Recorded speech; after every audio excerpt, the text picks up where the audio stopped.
kembali lagi dengan saya Alvesting dari Akademi Kripto. Jadi pada kesempatan kali ini kita akan membahas ya mengenai narrative research di modul yang pertama. Jadi Intro to Narrative Research. Apa sih sebenarnya narrative research itu? Jadi teman-teman ketika udah ngikutin webinar saya kemarin pasti tahu ya. Jadi narrative research itu merupakan suatu riset yang dilakukan untuk mengetahui kemana arah tren cryptocurrency selanjutnya. Jadi kita menerka-nerka ya, kira-kira smart money ini mau curin dana kemana. Jadi smart money itu adalah VC ya, fund manager atau bankir-bankir yang memiliki dana yang sangat besar, yang mana selalu mencari sektor yang hot, sektor yang dicari oleh para investor dan pasti mempunyai real case economic value. Jadi di sini ya, mengapa naratif itu penting ya? Karena pada dasarnya market crypto ini sangat sentiment based sekali. Kemudian kedua, segala hal yang ada di dalam naratif research ini sangat berpengaruh dengan tech company. Dan yang ketiga, herd dari social media itu sangat mudah sekali disebarkan di market cryptocurrency.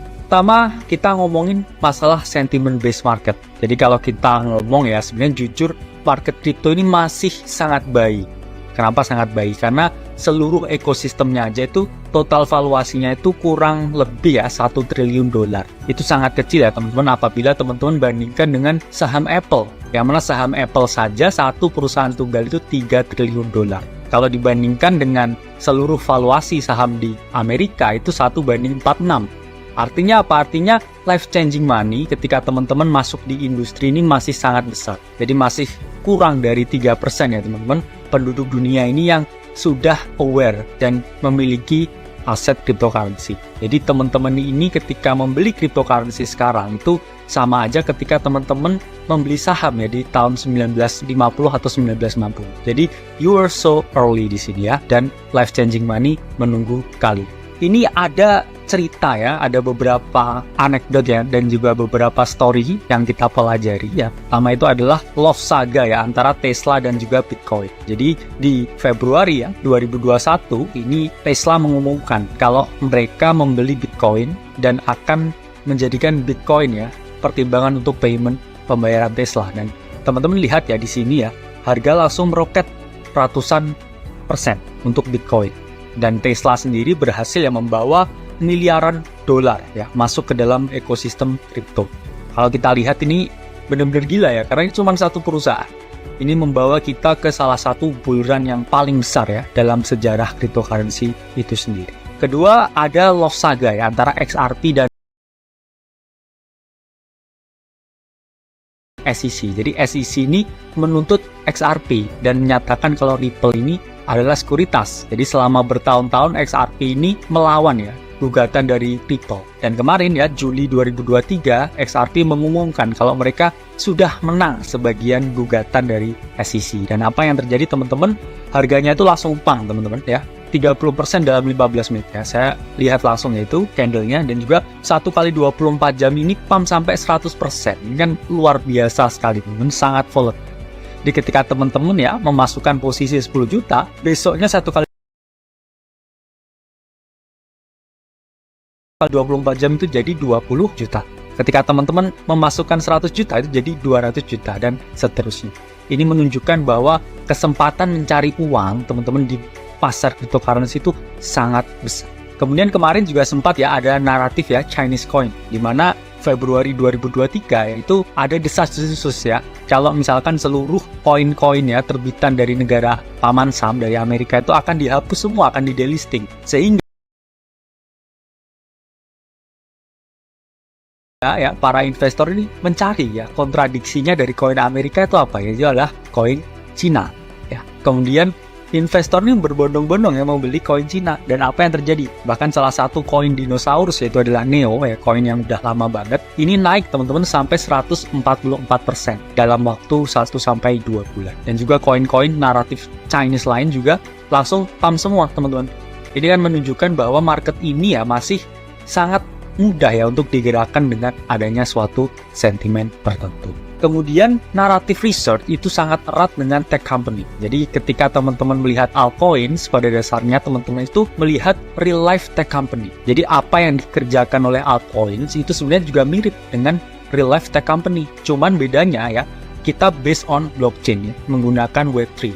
Sementara real life tech company itu masih menggunakan Web2. Kalau kita lihat misalkan GameFi, apa bedanya ya project crypto GameFi dengan Konami atau Rockstar? Itu sama ya, cuman bedanya GameFi ini dia berjalan di atas jaringan blockchain. Begitu juga dengan Metaverse ya. Metaverse apa bedanya Meta ya? Perusahaan Meta dengan misalkan Sandbox atau Decentraland. Itu sama aja teman. Cuman bedanya ya, Sandbox dan Decentraland itu berjalan ya di atas jaringan Web3. Ya, kemudian project-project AI ya, ChatGPT ya, based on Web2 ya. Sementara misalkan project-project seperti Ocean ya, kemudian FET, mereka berjalan di atas jaringan blockchain di web.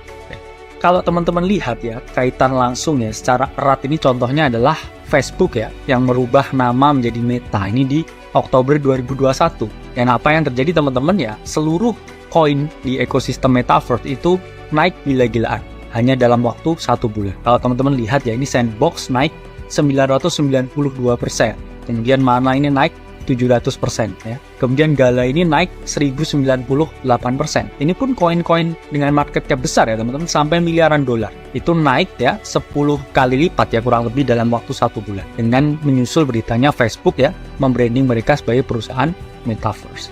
Lalu pertanyaannya ya, yang cap besar aja 10 kali lipat Kak. Itu yang low caps gimana ya? Low caps naiknya ya 100 sampai 1000 kali lipat. Bahkan saya pengalaman saya membeli salah satu project kecil Metaverse itu Blocktopia itu naik ratusan kali lipat. Jadi ketika teman-teman berinvestasi 10 juta saja itu bukan jadi ratusan juta ya, tapi jadi miliar. Begitu naratif ya, sangat membuka kita ya kepada peluang untuk pensiun dini ya, untuk financial freedom.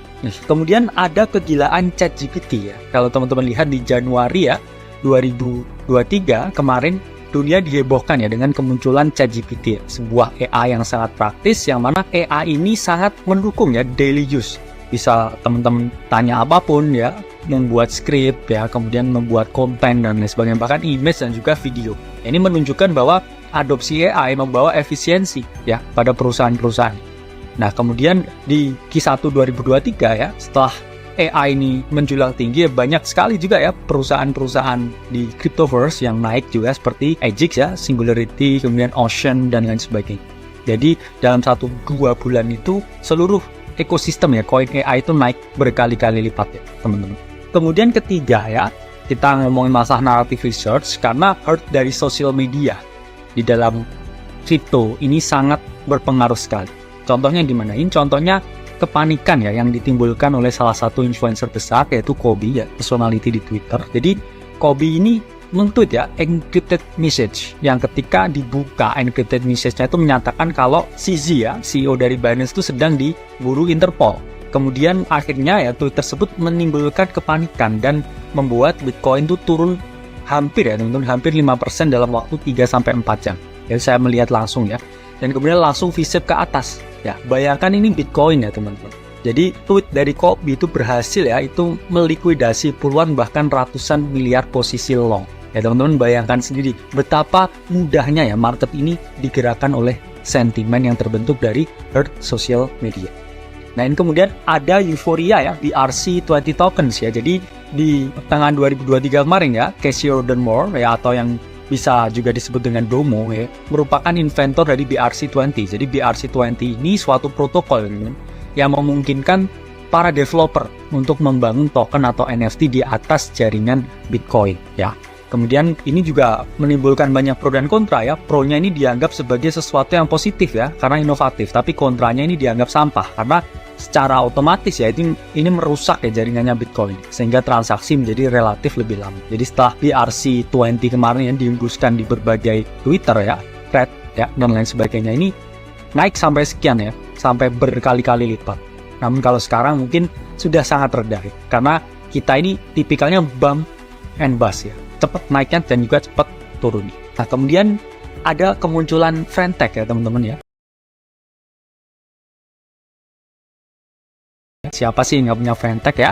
Jadi Fintech ini sosio platform ya di Web3 yang mana memungkinkan ya para personality ini berinteraksi dengan secara langsung dengan para usernya atau para followersnya. Yang mana nanti para followers itu membeli key, yang mana key itu juga ada harga pasarnya sendiri ya teman-teman. Dan Friend.tech ini protokol yang menghasilkan revenue yang cukup besar. Jadi kalau dibandingkan dengan Ethereum ya, yang paling profitable sejauh ini menduduki peringkat 3. Jadi 24 jam itu Ethereum menghasilkan ya revenue $1 juta, kalau Friend.tech ini $700.000.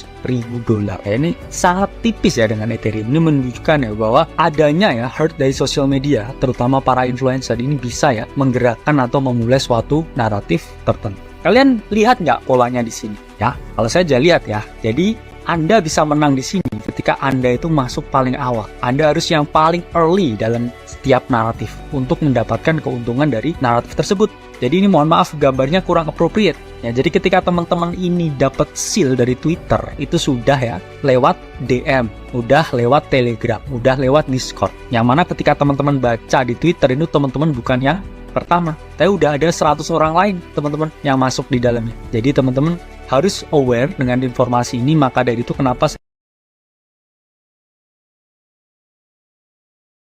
menekankan ya pentingnya komunitas ya teman-teman di sini. Sehingga ketika teman-teman tergabung dalam komunitas, salah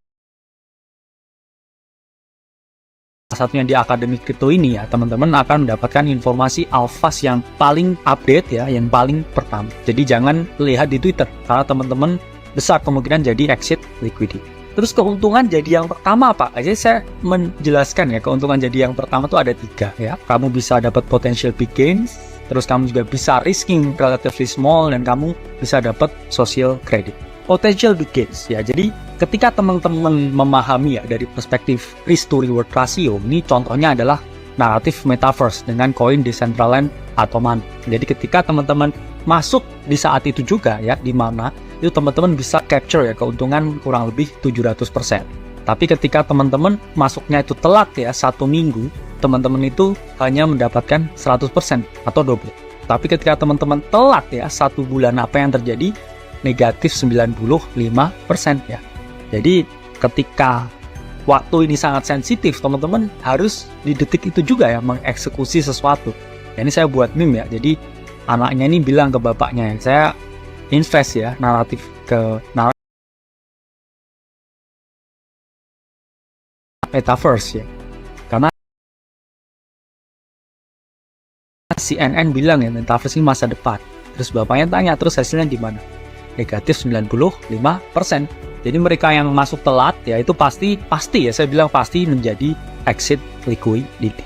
Kemudian dari perspektif risk ya, ketika teman-teman masuk di awal itu stop loss-nya relatif small ya, 20-30%. Karena apa ya? Karena swing low, teman-teman dapat di swing low-nya ya, di low-nya yang paling bawah. Tapi ketika teman-teman udah 1 minggu masuk ya, teman-teman chase the pump, ini di mana put the stop loss pasti di swing low paling bawah, dan swing low paling bawah tuh nilainya berapa? 70-80%. Yang artinya apa kayak teman-teman hampir meresikukan seluruh aset teman-teman, seluruh position size dari teman-teman. Ini juga sangat beresiko.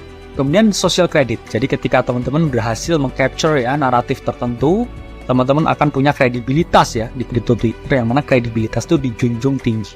Ya, next time teman-teman bisa take the credit, dan juga semua pasti mendengarkan ya ketika teman-teman tweet tentang sesuatu, karena teman-teman dianggap brilliant. Lalu gimana ya caranya jadi yang pertama di setiap naratif ya?